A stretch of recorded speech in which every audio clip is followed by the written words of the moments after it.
అస్మద్ గురుభ్యో నమః. అందరికి నమస్కారం. వివాహ పొంతన అనగా భార్యాభర్తల జాతకాలు గనక కలవకపోతే వారు విడిపోతారా? జాతకాలు చూడకుండా పెళ్ళిళ్ళు చేసుకుంటే వారు విడిపోతారా? అసలు వివాహ పొంతన అనగా ఏమిటి? Marriage matching, marriage compatibility matching, marriage compatibility అనగా ఏమిటి?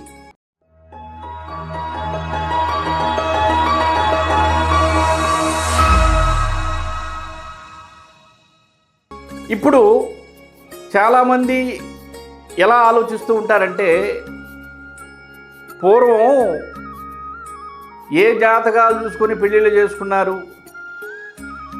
వాళ్ళు సంసారాలు చేయలేదా అని ఆలోచిస్తూ ఉంటారు. పంచభూతాలు గతంలో ఉన్నాయి, శాస్త్రాలు గతంలో ఉన్నాయి. అనాదిగా అప్పటి నుండి నేటి వరకు ఈ శాస్త్రాలు కొనసాగుతూనే ఉన్నాయి. సమస్యలు అప్పుడు ఉన్నాయి, ఇప్పుడు కూడా ఉన్నాయి. అప్పుడు లేవు అంటే మనకు తెలియదు, మనం చూడలేదు కాబట్టి లేదు అనటానికి లేదు. ఇప్పుడు ప్రస్తుతం కాలమాన పరిస్థితులు మనం చూస్తున్నాం కాబట్టి ఈ విధంగా ఉంది అని మనం గ్రహిస్తున్నాం, తెలుసుకుంటున్నాం. గతాన్ని మనం చూడలేదు కదా, ఎందుకు? గతంలో మనం లేవు కదా. గతం అనగా పూర్వీకులకు సంబంధించి జాతకాలు గనక కలవకపోతే ఖచ్చితంగా భార్యాభర్తలు విడిపోతారు. అసలు వివాహ పొంతన ఎందుకు చూడాలి? ఒక వధువు ఎటువంటి వరుడిని వివాహం చేసుకోవాలి, ఒక వరుడు ఎటువంటి వధువుని వివాహం చేసుకోవాలి,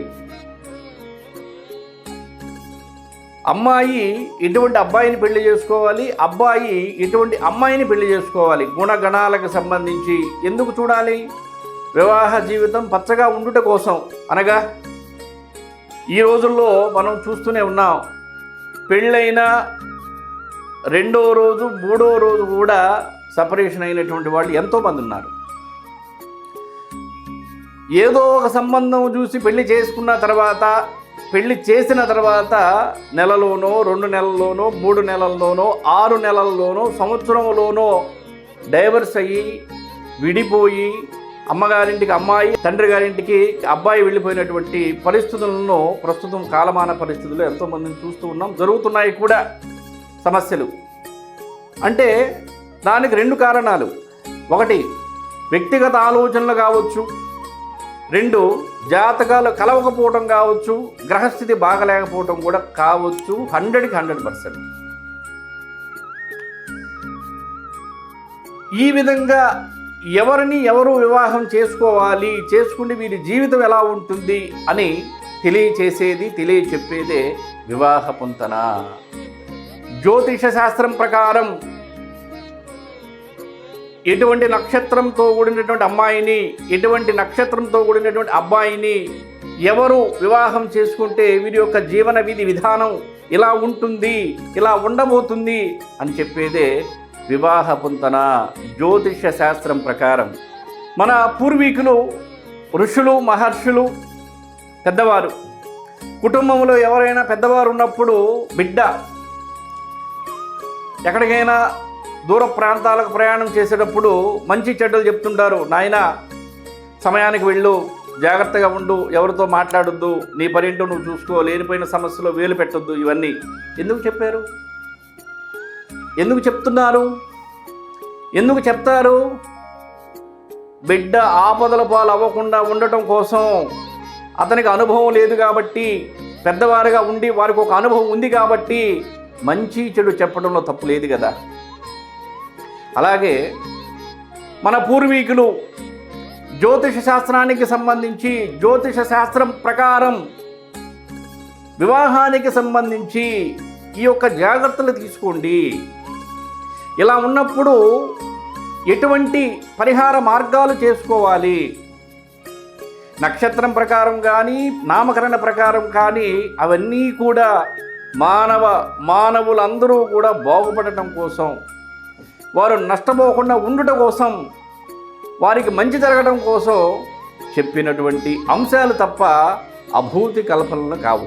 ఒక వివాహ పొంతనకు సంబంధించి మ్యారేజ్ చేసేటప్పుడు ఇవి పాటించండి, ఇవి పాటిస్తే వివాహ జీవితం చాలా బాగుంటుంది, ఇవి పాటించకపోతే, ఇవి తగ్గితే వివాహ జీవితం అంత బాగోదు, లేనిపోయినటువంటి సమస్యలు వస్తాయి, ఈ విధమైనటువంటి సమస్యలు వస్తాయని జ్యోతిష శాస్త్రం ప్రకారం వివాహ పొంతనకు సంబంధించినటువంటి అన్ని అంశాలను కూడా మన ఋషులు మహర్షులు ఈ మానవ జాతికి తెలియజేయటం జరిగింది.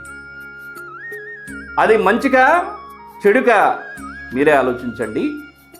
ఇక్కడ విషయానికి వస్తే అమ్మాయి నక్షత్రం ప్రకారం కానీ అబ్బాయి నక్షత్రం ప్రకారం కానీ, లేదంటే అమ్మాయి నామ అక్షరాన్ని బట్టి కానీ అబ్బాయి నామ అక్షరాన్ని బట్టి కానీ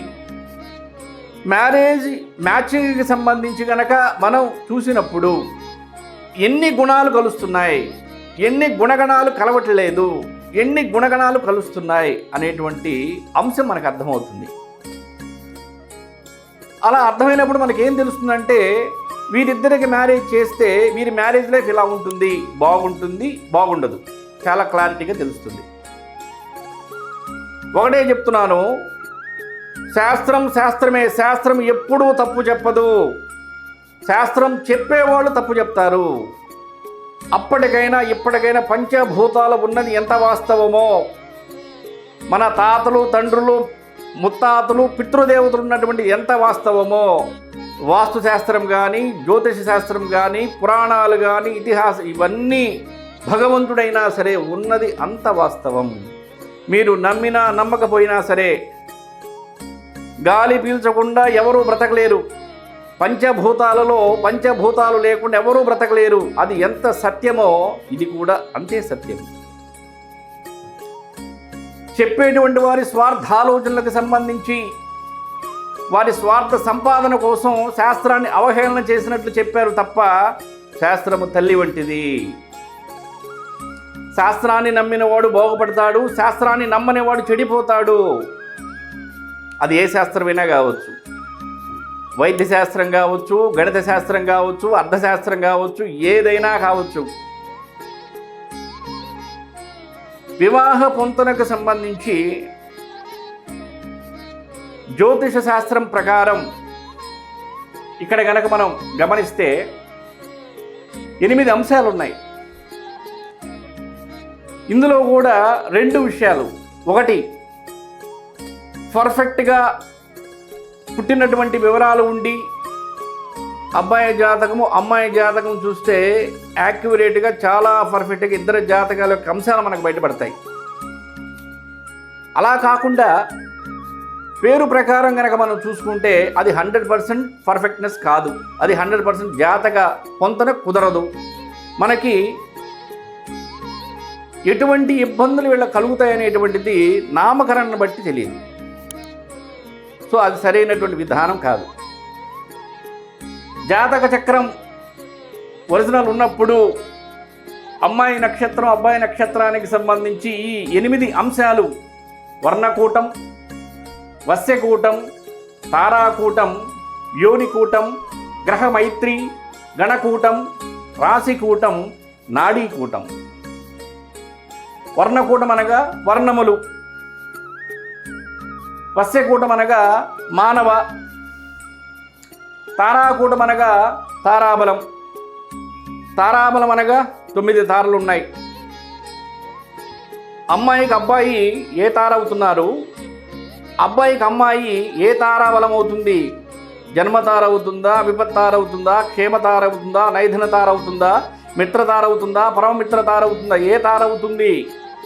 వీళ్ళిద్దరికీ తారా పొంతన కుదురుతుందా, కుదరటం లేదా? చాలా ఇంపార్టెంట్ ఇది. తర్వాత యోని కూటమి. అమ్మాయి ఏ జంతు యోని అయింది? పాము, ముంగీస, జింక, పులి, సింహం, ఏనుగు. సో యోని కూటం. గ్రహమైత్రి, గ్రహాలకు సంబంధించి అన్ని గ్రహాలు మిత్రులు గారు, అన్ని గ్రహాలు సములు గారు, అన్ని గ్రహాలు పాపగ్రహాలు కారు. కొన్ని గ్రహాలకి శత్రుగ్రహాలు కూడా ఉన్నారు. అది మనం గమనించాలి. తర్వాత గణకూటం. రాక్షస గణం, దేవగణం, మనుష్యగణం. తర్వాత రాశికూటం. అబ్బాయి రాశి అమ్మాయి రాశి పొంతన ఎలా ఉంది, రాశ్యాధిపతి ఎవరు, అమ్మాయి రాశి ఏమిటి, ఆ రాశికి అధిపతి ఎవరు, అబ్బాయి రాశి ఏమిటి, ఆ రాశికి అధిపతి ఎవరు, అధిపతి గ్రహాలు ఇవి ఇద్దరు మ్యాచ్ అవుతున్నారా లేదా అనేది చూసుకోవాలి. తర్వాత నాడీకూటం, అంత్య, ఆది ఇలాంటివి ఎన్నో ఉన్నాయి ఇంకా అంశాలు. ఒక కంపాటబిలిటీ చెక్ చేస్తేనే పాయింట్స్ మీరు క్యాల్కులేట్ చేసుకుంటే 8, 8 ఒక 7, 15, 15 ఒక 6, 21, 21 ఒక 5, 26, 26 ఒక 4, 30, 30 ఒక 3, 33, 33 ఒక 2, 35, 35 ఒకటి 36, 3 ప్లస్ 6 9, 36 పాయింట్స్ కంప్లీట్గా. కొంతమంది ఏం చెప్తున్నారంటే మాకు ఇవన్నీ ఫోన్ కాల్స్ వస్తే వాళ్ళు చెప్పేటువంటి బాధలు, మేము వేరే వెళ్ళి జాతకం చూయించుకున్నామండి, చూయించుకుంటే 36కి 20 పాయింట్లు, 25 పాయింట్లు, 28 పాయింట్లు వచ్చేసాయి, పెళ్ళి చేసేసుకోవచ్చు, మీకు ఇబ్బంది లేదని చెప్పారు అని. మంచిది. ఒక్క పాయింట్ చూస్తేనే కాదు, 36కి 33 పాయింట్లు లేదా 30 పాయింట్లు వచ్చాయనుకోండి, అబ్బాయి కుజదోషం ఉంది, ఏం చేస్తారు, అమ్మాయి కుజదోషం ఉంది, ఏం చేస్తారు. పాయింట్స్ వచ్చినా కూడా ఇద్దరి లగ్న చక్రాలను చూడాలి, లగ్న చక్రాలు మ్యాచ్ అవుతున్నాయో లేదో చూడాలి, దోషాలు చూడాలి, వివాహ జీవితానికి సంబంధించినటువంటి స్థానం ఎలా ఉందో చూడాలి. అంతేగాని పాయింట్స్ కలిసినంత మాత్రాన్ని పెళ్లి చేసుకోవచ్చు అంటే తప్పు. భార్యాభర్తలకు సంబంధించి 8 గుణగణాలు కలవకపోయినా, ఇందులో ఇంపార్టెంట్ ముఖ్యమైనటువంటి గుణగణాలు కలవకపోయినా, లేదు వారి లగ్న చక్రాలు కలవకపోయినా, వారికి ఉన్నటువంటి దోషాల ప్రకారం కనుక మనం చూసుకుంటే ఖచ్చితంగా వివాహ జీవితంలో సమస్యలు వస్తాయి, విడిపోతారు, సపరేషన్ అవుతారు, డైవర్స్ తీసుకుంటారు, వివాహ జీవితంలో సంతోషంగా ఉండలేరు. మరలా కొంతమంది ఏం చెప్తుంటారంటే 36కి 16 పాయింట్ల పైన లేదు 18 పాయింట్లు వచ్చినప్పుడు మీ ఇద్దరికి 16 పాయింట్లు లేదా 18 పాయింట్లు వచ్చాయి, ఇద్దరి జాతకాలను బట్టి పెళ్లి చేసేసుకోండి, ఇబ్బంది ఏమి లేదని చెప్తుంటారు. ఒకటే చెప్తున్నాను, తెలిస్తే చెప్పండి, తెలియకపోతే నేర్చుకొని చెప్పండి, లేదా తెలియకపోతే అసలు చెప్పకండి. మిడిమిడి జ్ఞానంతో తెలిసి తెలియకుండా మీ ధన సంపాదన కోసం పచ్చని జీవితాలలో నిప్పులు పోసేటువంటి పరిస్థితి మీకు లేదు. తెలిస్తే చెప్పండి, తెలియకపోతే సైలెంట్గా ఉండండి. అంతేగాని వారి జీవితాల్లో నిప్పులు పోసేటువంటి హక్కు మీకు లేదు. మరలా కొంతమంది ఆస్ట్రాలజర్సు, పండితులు లేదా జ్యోతిష శాస్త్రం మీద అవగాహన ఉన్నటువంటి వారు పరిపూర్తిగా కావచ్చు, కొంచెం కావచ్చు, ఒక సైడ్కి వెళ్ళిపోతారు. అంటే అమ్మాయి తల్లిదండ్రులు చెప్పినప్పుడు లేదా అబ్బాయి తల్లిదండ్రులు చెప్పినట్లు చెప్పిస్తుంటారు. ఎందుకు? సంబంధం ఇష్టం లేక. అలా కూడా చెప్పడం తప్పు. ఎందుకంటే ఈ రోజుల్లో నేటి కాలమాన పరిస్థితుల్లో ఒకరి దగ్గరే జాతకాలు చూపిస్తారని ఏమి లేదు. 100 మంది దగ్గర కనుక్కొని తర్వాత నిర్ణయం తీసుకుంటున్నారు. అది చాలా ఉత్తమమైన పని, చాలా మంచి పని. కానీ ఉన్న వాస్తవం మనం చెప్పి నిర్ణయాన్ని వారికే వదిలేయండి. అంతేగాని ఒకరి సైడే మనం ఎందుకు చెప్పాలి? అది ఉన్నదైతే పర్వాలేదు, వాస్తవం అయితే పర్వాలేదు, లేనిది ఎందుకు చెప్పాలి? కల్పించుకుని ఎందుకు చెప్పాలి? అలా చెప్పడం కూడా కరెక్ట్ కాదు. అసలు వివాహ పొంతన అనగా ఏమిటి?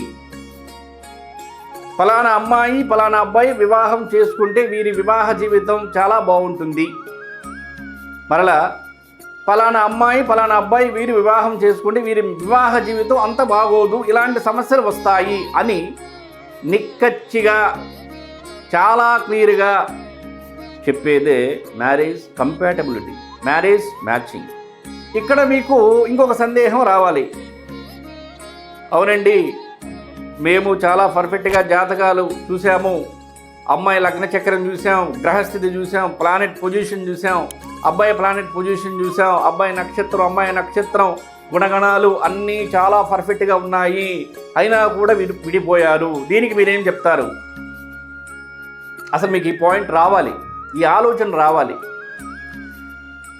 భార్యాభర్తలు కానీ, తల్లిదండ్రులు కానీ, కుటుంబం కానీ, తల్లి బిడ్డ, తల్లి తండ్రి కానీ, స్నేహితులు కానీ, బంధువులు కానీ ఎందుకు విడిపోతున్నారు? What is the main reason?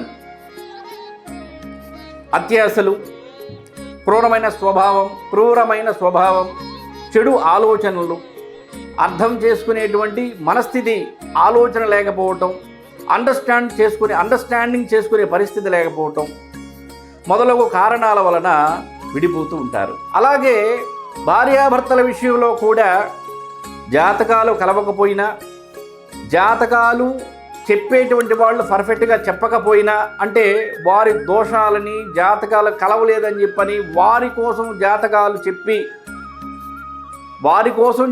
చెప్పాల్సిన పని లేదు. శాస్త్రం ప్రకారం శాస్త్రం ఏం చెప్తుందో, జ్యోతిష్యం ఏం చెప్తుందో, వారి జాతకం ఏం చెప్తుందో అది చెప్తే చాలు.